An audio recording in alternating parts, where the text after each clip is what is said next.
Hey guys, I don't really know where to start with this video.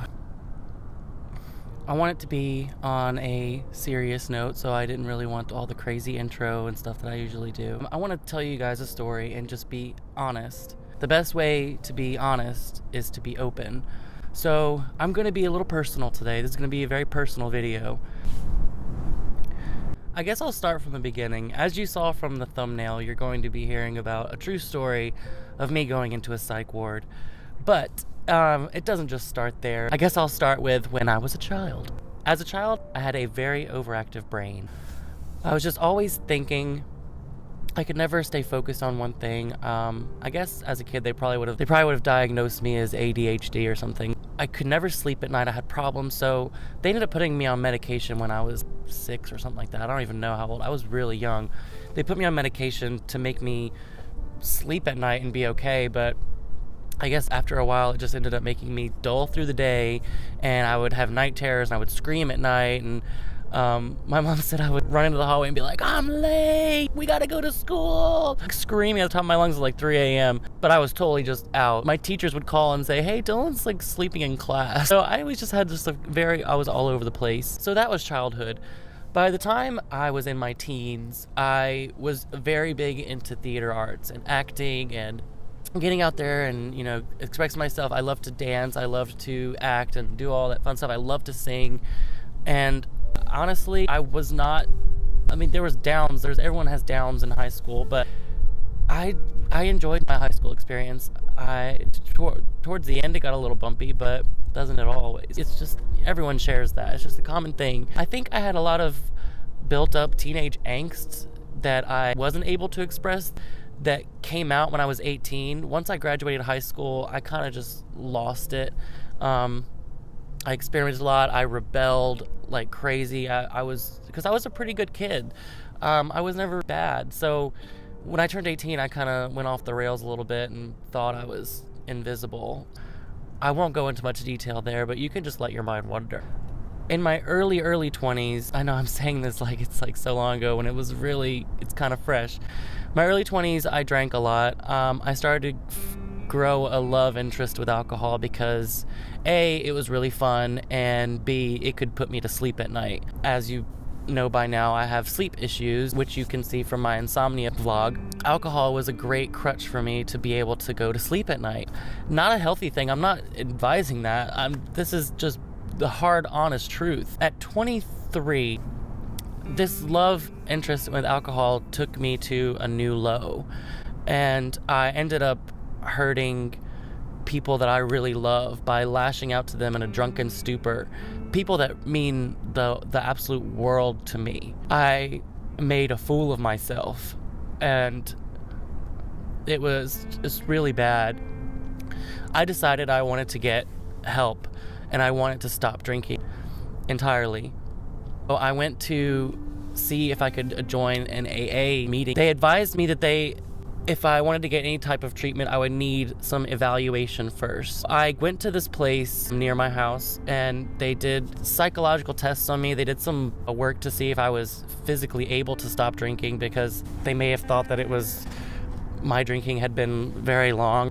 During that process, I had to have a mental evaluation and have an interview with someone. It was the first time I'd ever seen any type of therapist besides my middle school counselor. I opened up to this poor woman, and I just let her have it. I just told her the full nine of where my brain was when I was a child, everything about me. I just let it out. I guess I must have answered some questions wrong, because shortly after the interview to see if I could start attending AA classes, they take me into this room and they say, "Dylan, I think it's best that you stay here."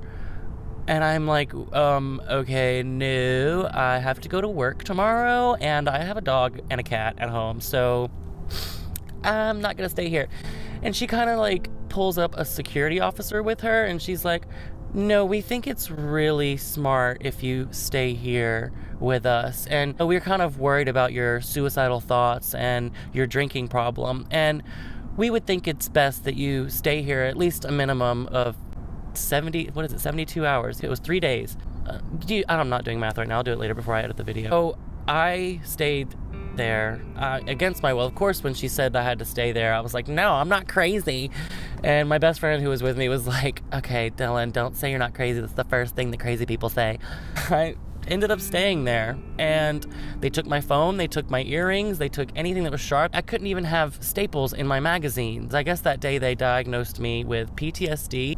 I don't know what else I got going on up in here, but that day I was diagnosed with PTSD. So they kept trying to give me medication. I said, no, I don't want anything.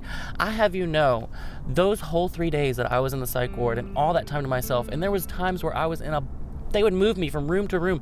There was times where I was in a room that was no bigger than a hallway closet for 6+ hours, just in there with a magazine and some peanut butter and crackers with a camera on me. Oh, sorry, someone walked by.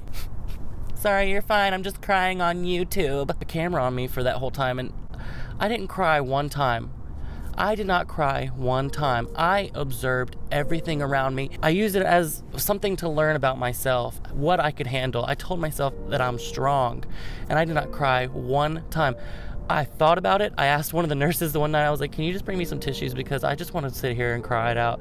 All the nurses were on my side. They were like, I don't really think you should be in here.